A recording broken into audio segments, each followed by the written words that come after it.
Pinocchio, Chapter 1. How it happened.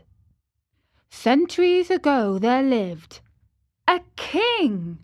My little readers will say immediately, "No, children, you are mistaken. Once upon a time there was a piece of wood. It was not an expensive piece of wood. Far from it, just a common block of firewood, one of those thick, solid logs that are put on the fire in winter to make cold rooms cozy and warm. I do not know how this really happened, yet the fact remains that one fine day this piece of wood found itself in the shop of an old carpenter. His name was Master Antonio, but everyone called him Master Cherry, for the tip of his nose was so round and red and shiny that it looked like a ripe cherry. As soon as he saw that piece of wood, Master Cherry was filled with joy, rubbing his hands together happily. He half mumbled to himself, "This has come in the nick of time. I shall use it to make the leg of a table." He grasped the hatchet quickly to peel off the bark and shape of the wood. But just as he was about to give it the first blow, he stood still with arm uplifted, for he had heard a wee little voice say in a beseeching tone, "Please be careful! Do not hit me so hard!" What a look of surprise shone on Master Cherry's face! His funny face became still funnier. He turned frightened eyes about the room to find out where that wee little voice had come from, and he saw no one. He looked under the bench. No one. He peeped inside the closet. No one.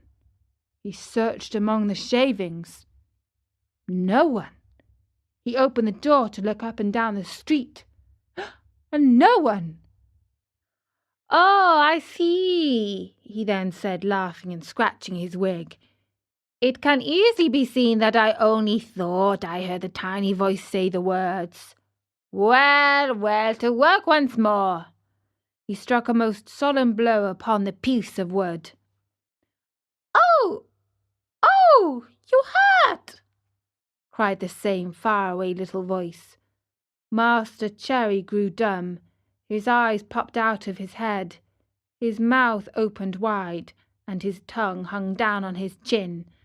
As soon as he regained the use of his senses, he said, trembling and stuttering from fright, "Where did that voice come from when there is no one around?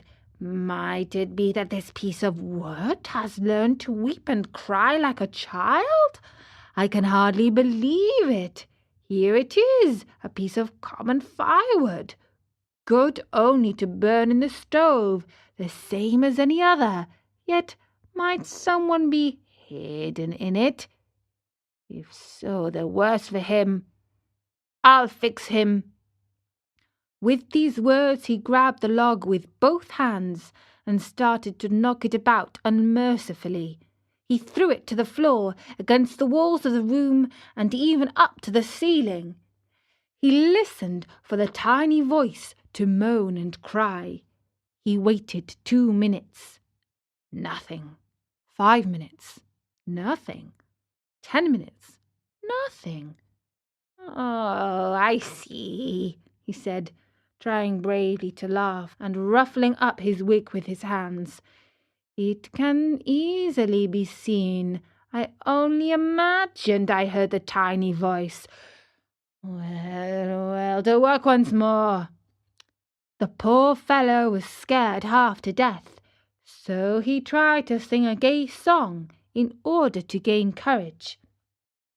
He set aside the hatchet and picked up the plane to make the wood smooth and even, but as he drew it to and fro, he heard the same tiny voice.